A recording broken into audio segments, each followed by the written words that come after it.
They're the only ones that can affect what I say and what I do, ever. So again, when I hear something, growing up with a drill sergeant, you can't hurt my feelings. I asked him, I said, why did you do that? And he said, listen, it's not about you all the time. I want to be something more than Shaq. See, the Shaq guy is going to fade away. The Shaq guy will fade away at some point in time. But Dr. Shaquille O'Neal will be around forever. The most dominant big man in the NBA, a successful businessman, Shaquille O'Neal in his 10 Rules of Greatness. Check him out. And a lot of people don't know I was a football player. I love playing football. And my father comes in the house one day very upset. He has a paper and he throws it at my chest. He said, if you stop messing around, maybe you can be like this. I open up the paper, John Concac signs 15 for 3. Yeah, so we go watch the Hawks play the Spurs, and I'm watching John, and I'm like, I'm doing what he's doing now, and a little bit more. If I stop messing around and play like this, I can make $5 million a year. That's when I stopped putting, I put the football away and started focusing on basketball. My dream as a youngster was to make $8 million for 10 years, and I already had it set. I had a little house. I was going to get a Jimmy Blazer and a Mercedes Benz and a little house. I already had it. So you've exceeded your expectations. Yes, I did. I really did. And then I made a name for myself, and I decided to go to LSU because when I was in Germany, I was an awful player. Coach Brown. Awful by your standards, or awful by you didn't know the game? I was 13. I was 6'9". I couldn't dunk. I couldn't play. I was clumsy. I confided with Coach Brown. I said, can you send me some stuff on how to get stronger? And Coach Brown said, you know what? Whether you become a basketball player or not, I want to offer you a scholarship. Right there at age 13. Without even knowing what I was going to become, he offered me a scholarship. So when I came back to San Antonio, made a name for myself, and everybody was coming at me. I was like, you know what? I'm going to go to LSU. I was close to home, and, Coach Brown wrote me letters every day before I became the Shaq, and that's when I decided to go to LSU.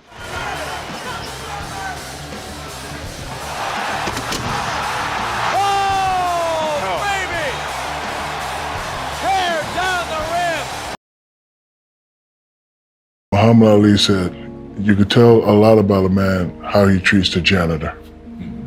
If a man treats a janitor like shit, he's gonna treat everybody like shit.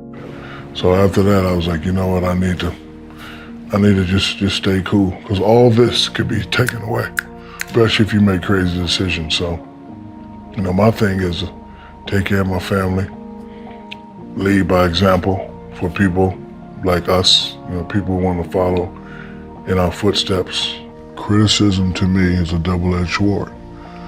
You can take it and listen to it and fade away, or you can listen to it, find some truth in it, and better yourself. One time, I want to say I was 10 years old, we were playing, we were in a championship game. So I would usually start the game off, me and my guys, then he put the guys that couldn't play, put them in, and then, we finished the game. But he flip-flopped it this time. And my father takes me out and he puts in a couple guys that couldn't play, and we lost the championship. And, I got the second place trophy, and I was pretty upset. And I asked him, I said, why did you do that? And he said, listen, it's not about you all the time. These kids, they come, they practice hard, they do the same drills that you do. They wanted to play. It's not all about winning. I was like, but I was trying to win the #1 trophy. He said, you win the #1 trophy when you go to college and when you go to the NBA. Don't worry about it. And when he ended it with, don't worry about it, I had no choice but not to worry about it. Just by the grace of God, I've always been a humble people manager. So I know how to manage people. But like, if you work for me, I probably wouldn't mess with you about none of the articles that you write, because obviously you know what you're doing, because I would do a lot of due diligence to find out who you are, and everybody would say you're the best or you're higher, but I would never micromanage you, because if I had to micromanage you, then in reality I don't need you, I'd be doing it myself. But since I'm not doing myself, you gotta have great partners. That's always been my secret, and it's been working. It ain't about how much you make, it's about how much you keep. How many times we seen cats would get the bag with 100 and then they go blow it the same day, now they gotta get another 100. So he said, if you got $100, you save that. That's 50.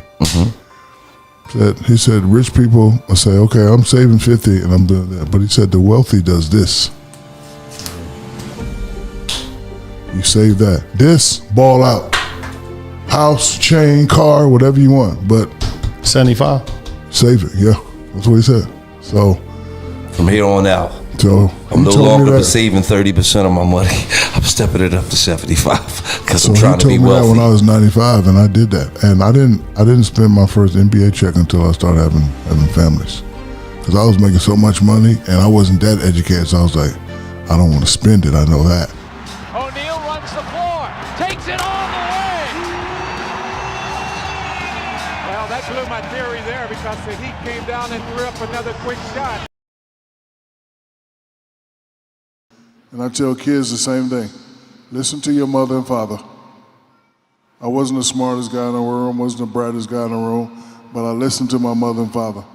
They believed in my dream. They made me believe in my dream. And I just wanted to fight. I'm a fighter. Like when you tell me I can't do nothing, I'm gonna just go and do it.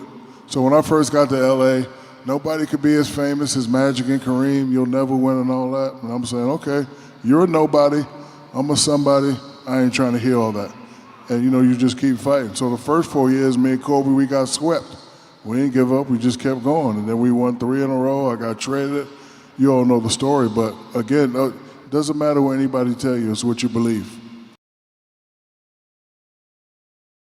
My favorite quote was by General D. Eisenhower. Smartest leaders are the ones smart enough to hire people smarter than them. So I got a techie, geeky, nerdy board, and we go at it. So, I've been humble and fortunate enough to meet and see a lot of people, but it would be ludicrous for me to sit up here and act like I know everything. I don't know everything, but I do know that simplicity has always been a big winner. If you don't believe me, just think about it. Twitter. What's so big about Twitter? You just type and tell people what you do.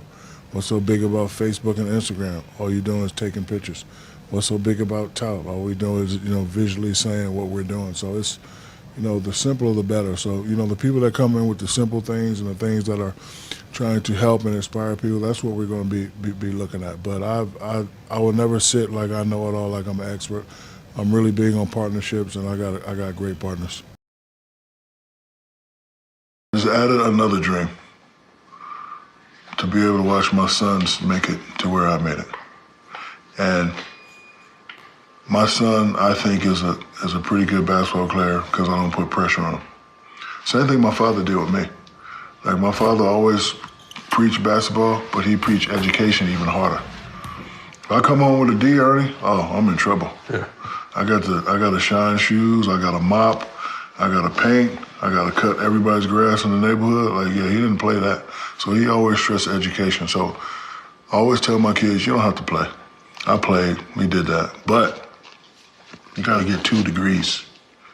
Why? I say, because I'm doing some things now that's going to, set you up. But, same thing my father taught me. You always want to be able to know what you're getting into. You want to be educated enough to run it. So I have 6 children, 3 boys and 3 girls, and I always tell them, one of y'all going to law school, one of y'all getting into politics, one of y'all going to run some businesses, and 2 of y'all may be in the NBA, but 3 of y'all going to do something else. Criticism to me is a double-edged sword.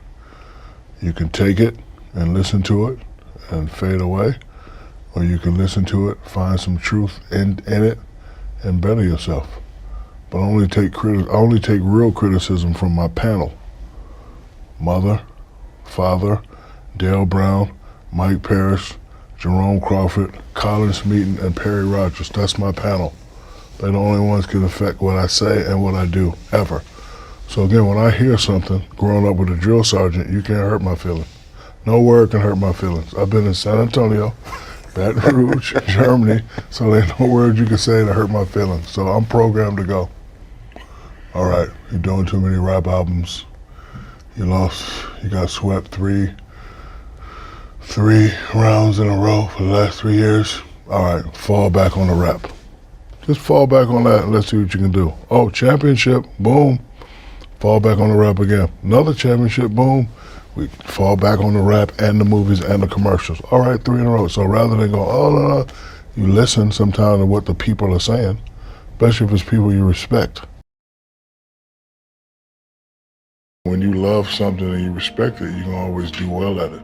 So doing well for me is not the same definition as a rapper. Even if I go 10 times platinum, that money ain't doing nothing for me. Then I made up a quote for myself. If a nobody can influence a somebody, then the nobody wins. But the question of the day is, who are you? Nobody. When it comes to a position like that, I've seen greatness. I've helped bring greatness up. I played with Penny. I played with Kobe. I played with D-Wade. I played with Bron. I played with Nash. So I know what greatness is. So when I see somebody that has that, it's my job to push them. But again, when I say, oh, he's hating, nah, I don't have to hate, brother. Education is something that can never be taken away from you. You have to retire from basketball. You have to retire from NFL. You have to retire from being a rapper. You have to retire from being an actor. But if you don't have education while you're doing all that, you'll be one of those stories that we all know about. Hopefully you learned something from Shaquille O'Neal's 10 Rules of Greatness. This man was so dominant to watch play basketball. Obviously now he's a successful commentator, analyst, and businessman. So hopefully you can adapt some of these rules to your life and he inspires you to become great. Please like and subscribe and check out more videos.